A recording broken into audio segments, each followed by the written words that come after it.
Assalamu alaikum, bienvenue sur Vérité Din. Cette image n'est pas seulement choquante, elle est une humiliation, une provocation, et pour beaucoup une insulte impardonnable. Sur l'image, on voit un soldat israélien en plein territoire libanais frapper violemment une statue de Jésus-Christ à coups de masse. Pas dans un moment de chaos, pas sous pression, mais calmement, volontairement et filmé. Quel genre d'état d'esprit pousse un soldat à faire ça et à en être fier?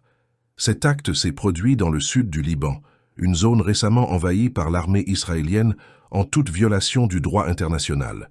Mais ici, il ne s'agit pas d'un combat, il ne s'agit pas d'une cible militaire, il s'agit d'un symbole religieux.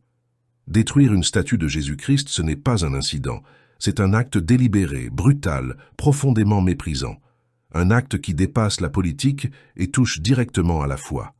Face à la colère mondiale, Israël a reconnu les faits. Une enquête a été ouverte. 2 soldats arrêtés. Mais soyons clairs, ce n'est pas l'enquête qui choque. C'est le fait que cela ait été possible. Et surtout que cela ait été filmé sans crainte.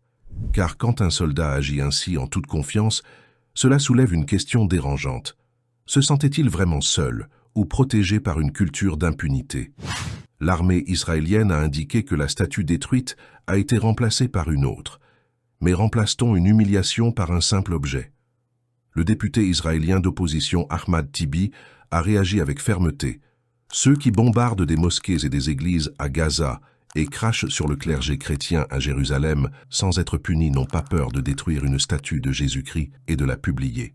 Peut-être ces racistes ont-ils aussi appris de Donald Trump à insulter Jésus-Christ et le pape Léon, a-t-il demandé, faisant référence aux récentes controverses du président américain, notamment l'image générée par intelligence artificielle que Trump a publiée, qui le représentait en Jésus-Christ, ainsi que ses attaques verbales contre le chef de l'Église catholique romaine après avoir critiqué la guerre contre l'Iran.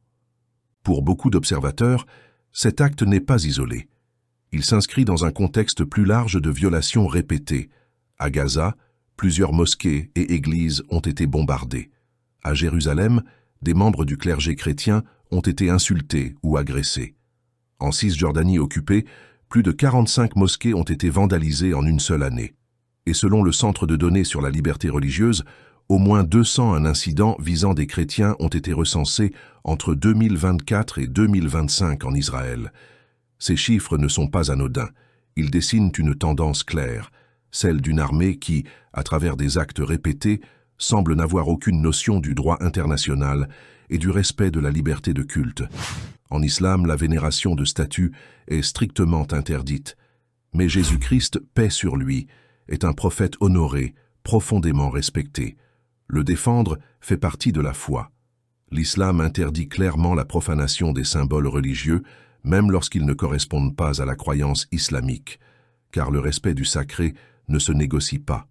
Ainsi, défendre la dignité des symboles religieux, qu'ils soient musulmans ou chrétiens, n'est pas une option, c'est un principe. Car une vérité demeure, l'injustice reste une injustice, quelle que soit la victime. Et le silence face à l'injustice n'est jamais neutre. Merci pour votre temps. Assalamu alaikum.